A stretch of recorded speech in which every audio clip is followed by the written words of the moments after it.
क्या आप लोग भी प्रेगनेंसी प्लान कर रहे हैं?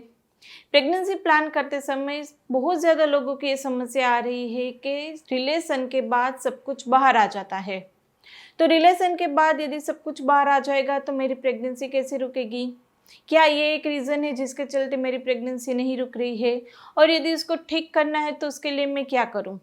उसका जवाब में हम कभी-कभी ये बोलते हैं कि आपको वहाँ पर जब रिलेशन रखे तब कमर के नीचे तकिया रखना चाहिए, ताकि आपकी जो पोज़ीशन होगी वजाइना की वो इस तरह से सेट होगी कि वीर्य ज़्यादा समय तक अंदर रहेगा और वहाँ पर कोई दिक्कत नहीं आएगी, ईज़िली प्रेगनेंसी रुक जाएगी।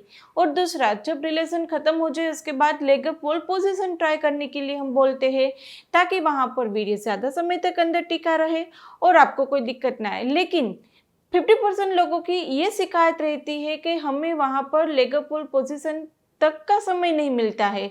जैसे ही रिलेशन ख़त्म होता है उसी सेकंड पे सब बाहर आ जाता है। रिलेशन के बाद बाहर आ जाने से वहाँ पर लेग अप वॉल पोजीशन भी ट्राई हम नहीं कर पाते हैं, या फिर जब leg up wall position try करने के लिए जाते हैं थोड़ा सा इधर उधर होते हैं हम पोजीशन में सेट होने के लिए, उस समय पे सब कुछ बाहर आ जाता है।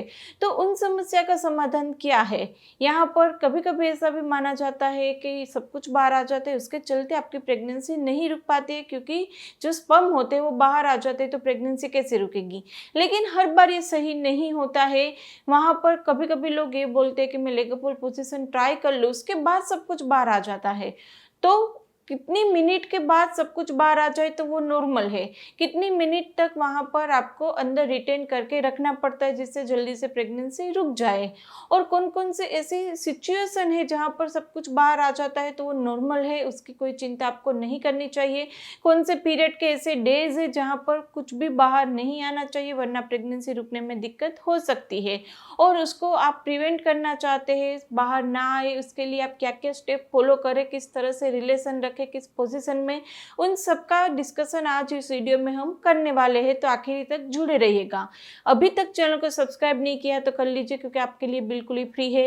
वीडियो अच्छा लगे तो उसको लाइक एंड शेयर भी कर दीजिएगा। तो चलिए शुरू करते हैं। सब कुछ यदि बाहर आ जाता है तो उन हालात में आपको क्या करना चाहिए जिससे जल्दी से प्रेगनेंसी आपकी रुक जाए? तो यहाँ पर सबसे पहले ये बात कर लेते हैं कौन सी ऐसी सिचुएशन है जहाँ पर यदि सब कुछ बाहर आ जाता है वो नॉर्मल है। सबसे पहला, यदि आप लंबे समय के बाद रिलेशन रख रहे हैं तो यदि वहाँ पर सब कुछ बाहर आ जाता है तो नॉर्मल है, क्योंकि सीमेन की जो क्वांटिटी होती है वो ज़्यादा होती है। तो ज़्यादा क्वांटिटी होने की वजह से अंदर रहना सब कुछ मुश्किल होता है। तो ज़्यादा क्वांटिटी होती है वो बाहर आ जाए तो वहाँ पर आपको चिंता करने की ज़रूरत नहीं है। दूसरा, जब आपके बच्चेदानी का मुख खुला नहीं होगा तब बाहर आने की समस्या ज़्यादा बढ़ जाएगी। अब बच्चेदानी का मुख कब कब खुलता है? तो सबसे पहले बच्चेदानी का मुख खुलेगा पीरियड के दौरान। पीरियड के दौरान यदि आप रिलेशन रखेंगे तो बाहर आने की जो संभावना है वो कम होगी, क्योंकि आपके बच्चेदानी का मुख खुला है तो जो सीमेन है वो आपके यूट्रस में और आपकी फैलोपियन ट्यूब तक जाएगा। लेकिन यदि बच्चेदानी का मुख बंद है तो बंद कब होगा? जब आपके पीरियड के 5वें 6ठे दिन से लेकर ओव्यूलेशन पीरियड तक, और ओव्यूलेशन के 2-3 दिन वहाँ पर मुख फिर से खुलेगा।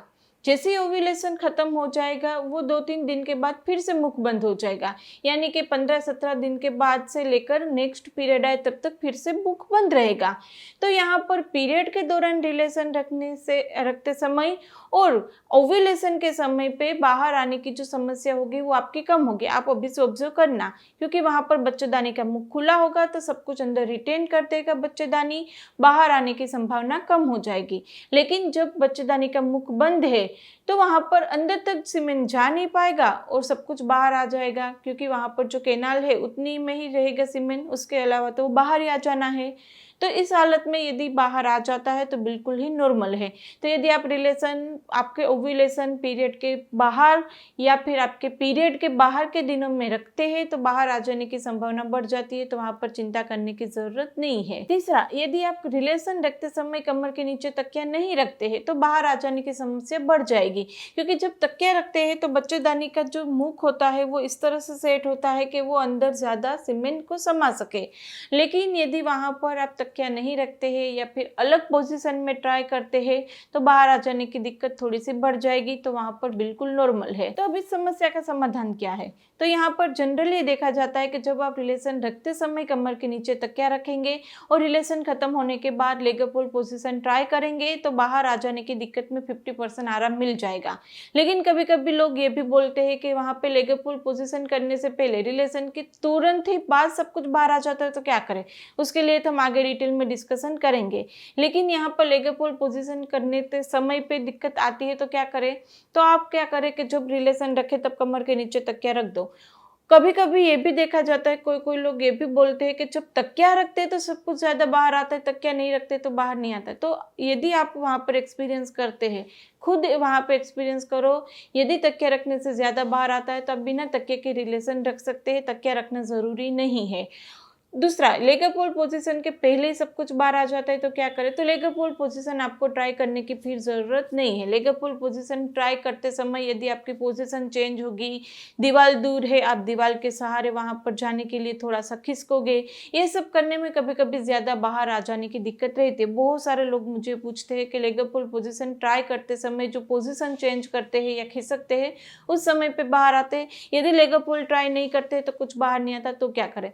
तो आप बिल्कुल लेग पुल पोजीशन अवॉइड कर सकते हैं, तकिया भी अवॉइड कर सकते हैं। ऐसे ही नेचुरल वहाँ तरीके से सोते रहो और आराम से 10-15 मिनट सोने के बाद आप खड़े हो सकते हो, तो आपको वहाँ पर कोई बाहर आने की दिक्कत नहीं आएगी। यदि वहाँ पर लेग पुल पोजीशन आप ट्राई करते हैं तो कितनी मिनट तक आपको ट्राई करनी चाहिए? या फिर लोग ये बोलते हैं कि जैसे लेग पुल पोजीशन के बाद, यानी कि मैं तकिया भी रखती हूँ, लेग पुल भी करती हूँ, तब तक कुछ बाहर नहीं आता, लेकिन जैसे लेग पुल के बाद मैं पैर नीचे करती हूँ सब बाहर आ जाते, तो क्या करें? तो यहाँ पर वो बिल्कुल ही नॉर्मल है। जो सीमेन होता है वो उसका थोड़ी देर के बाद पानी हो जाता है और बाहर आना ही चाहिए। यदि अंदर रहेगा तो पेट में इन्फेक्शन होने के चांसेस बढ़ जाते हैं। हर रिलेशन के बाद इतना पानी पेट में रहेगा तो पानी कहाँ जाएगा? तो बाहर ही आएगा, तो आप उसकी चिंता ना करें। और दूसरा कि लेग पुल पोजीशन ट्राई कितने मिनट तक करनी चाहिए? तो लेग पुल पोजीशन मैक्सिमम आप 10 या 15 मिनट तक ट्राई कर सकते हैं। और लेग पुल पोजीशन के लिए दीवार ही पास में हो ऐसा जरूरी नहीं है, आप स्टूल या चेयर का सहारा भी ले सकते हैं। और पाँव बिल्कुल 90 डिग्री पे करने की ज़रूरत नहीं है, थोड़े से ऐसे ही पाँव इतने ऊपर रहेंगे तो भी चलेगा। थोड़ा सा ऊपर रखने से भी वहाँ पर अंदर रिटेन कर जाएगा सीमेंट और प्रेगनेंसी जल्दी से रुक जाएगी। तो 90 डिग्री पे या आधे घंटे तक करने की ज़रूरत नहीं है, कमर दर्द की वहाँ पे परेशानी हो सकती है। तो यदि इस तरह से आप वहाँ पर थोड़ी सी सावधानी रखेंगे तो बाहर आ जाने की दिक्कत है वो कम हो जाएगी और आपकी प्रेगनेंसी जल्दी से रुक जाएगी। यदि इसमें से भी कुछ क्वेरी है, कुछ कन्फ्यूज़न है, तो आप हमें कमेंट बॉक्स में पूछ सकते हैं या फिर आप हमारी टेलीफोनिक अपॉइंटमेंट बुक करा सकते हैं। AMH कम होना, ज़्यादा होना, ओवेरियन सिस्ट होना, फेलोपियन ट्यूब बंद होना, हस्बैंड के रिपोर्ट में कुछ दिक्कत हो, सब में होम्योपैथिक दवाएं बहुत अच्छे से असर करती है, आप वो ले सकते हैं और उसके लिए हमारी टेलीफोनिक अपॉइंटमेंट बुक करवा सकते हैं। टेलीफोनिक अपॉइंटमेंट बुक कराने की सारी डिटेल नीचे डिस्क्रिप्शन बॉक्स में दी गई है, वहाँ पर जाके व्हाट्सएप पे इतना ही कहना है मुझे अपॉइंटमेंट चाहिए, आगे मेरी टीम आपको गाइड कर देगी। वीडियो अभी तक लाइक और शेयर नहीं किया है तो कर दीजिएगा और चैनल को सब्सक्राइब करके नोटिफिकेशन बेल को प्रेस कर दीजिएगा ताकि हर एक नया वीडियो आपको अच्छे से मिलता रहे। तो चलिए फ्रेंड, आज के लिए बस इतना ही, फिर जल्दी से मिलेंगे, तब तक के लिए stay healthy, stay happy, bye.